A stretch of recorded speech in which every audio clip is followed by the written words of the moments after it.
এক গায়ে ছিল একটি মুরুগ। মুরুগটির দেহটা ছিল বিশাল বড়। সে অনেক মোটা তাজা এবং আকর্ষণীয় দেখতে ছিল। তাই মনে মনে সে অহংকার করত যে আমার মতো শক্তিশালী, আমার মতো বড় কোনো মুরগ হয়তোবা পৃথিবীর বুকে নেই। সুতরাং আমি হচ্ছি একজন অপ্রতিদ্বন্দ্বী। পৃথিবীতে এমন কোনো মুরগ আমার চোখে পড়েনি যে আমার সাথে লড়াই করার মতো তার মনে হিম্মত জাগাতে পারে। এরকম ভাবনার চিন্তা যখন তার মনের ভিতরে চলতেছিল, তখন আল্লাহ তাআলা মনে মনে ভাবলেন, এই মোরগটিকে আমি কত সুন্দর করে আকর্ষণীয়ভাবে সৃষ্টি করলাম, আর সে হয়ে গেল অহংকারী। তার সেই অহংকারটাকে ভাঙতে হবে। আল্লাহ তাআলা এমন এক স্রষ্টা, এমন এক শক্তি, তিনি যেটা চিন্তা করেন, যেটা প্ল্যানিং করেন, সেটা অবশ্যই ঘটবে এই পৃথিবীর বুকে বা এই সৃষ্টির বুকে। সুতরাং একটা অন্যরকমভাবে মুরগটাকে শিক্ষা দেওয়ার চিন্তাভাবনা আল্লাহ তাআলা করলেন। মুরগটি একদিন হঠাৎ করে ঘুরতে ঘুরতে একটা মাঠে চলে যায়। সেই মাঠে ছিল অনেক ধরনের বৃক্ষ তরুলতা। এখানে ছিল এক ধরনের বিরল এক প্রজাতির ফুল। তখন সেই ফুলটা ফুটেছিল। তার সুবাসে, তার ঘ্রাণে বাতাস মগ্ন হয়েছিল। বাতাসে তার ঘ্রাণ এসে যখন মোরগটার নাকে লাগতেছিল, তখন সে আরও বেশি আনন্দ উপভোগ করতেছিল। খুব বেশি ভালো লাগতেছিল, তাই সে আনন্দে নাচানাচি করতেছিল আর কুক্কুরুকুক বলে ডাকতেছিল। এভাবে যখন সময় কেটে যেতে থাকলো, তখন একটা অদ্ভুত কাহিনী ঘটে। ফুলের ঘ্রাণ হঠাৎ থেকে তীব্রতরে তীব্র হয়ে যায়, বাতাস বেশি করে মগ্ন হয়ে ওঠে। সেই ঘ্রাণে মোরগটি যেন তার যে সাধারণ চিন্তাভাবনা, সেটায় তালগোল পাকিয়ে ফেলে। সে এক ধরনের নেশাগ্রস্তের মতো হয়ে যায়, মাতাল হয়ে যায়। সে তখন কি করছে নিজেও জানে না। কখনো সে মাটিতে টুকরে টুকরে সেই মাটি খাচ্ছে, কখনো সে মোটা মোটা গাছের গায়ে গিয়ে টুকর দিয়ে তার নিজের ঠোঁটটাকে ক্ষতবিক্ষত করছে।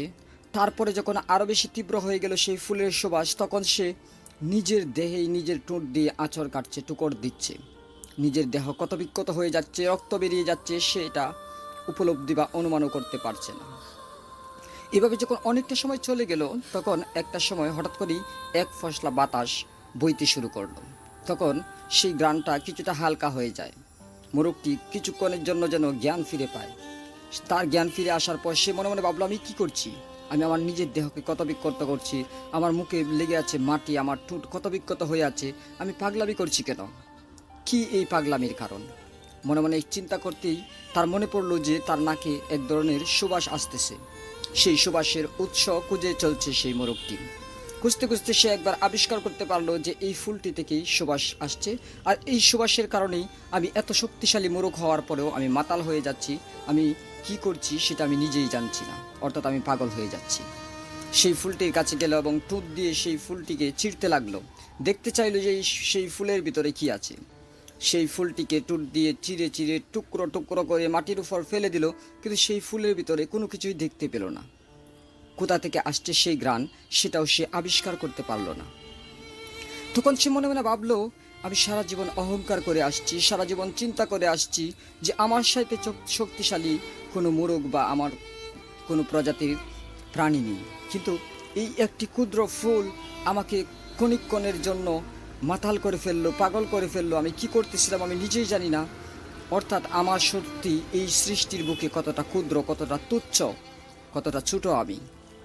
তো ফ্রেন্ডস, আমাদের মানুষের বুকেও এরকম অনেক সময় অনেক অহংকার জাগে, আমাদের শক্তির জন্য, আমাদের রূপের জন্য, আমাদের অর্থবৃত্তির জন্য, আমাদের ক্ষমতার জন্য, বিভিন্ন বস্তুর জন্য, আমাদের জ্ঞানের জন্য হতে পারে সেই অহংকার আমাদের মনের ভিতর বাসা বাঁধে।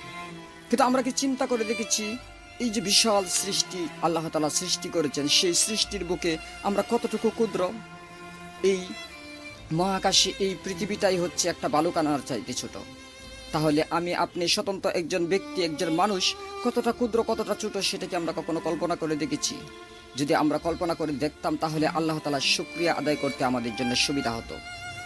আজকে আমার এই গল্পখানি কেমন লেগেছে অবশ্যই কমেন্টস করে জানিয়ে যেতে বলবেন না। যদি সামান্যতম ভালো লেগে থাকে তাহলে ভিডিওতে একটি লাইক দিয়ে বন্ধু বান্ধবের সাথে শেয়ার করবেন। আপনি যদি আমাদের নতুন শ্রোতা দর্শক হয়ে থাকেন, তাহলে চ্যানেলটি সাবস্ক্রাইব করে বেল আইকন প্রেস করে রাখুন, তবে নিত্য নতুন ভিডিও সবার আগে পেয়ে যাবেন। সকলে ভালো থাকুন, সুস্থ থাকুন, কথা হবে নেক্সট টাইম। আজকের মতো বিদায়, আল্লাহ হাফেজ।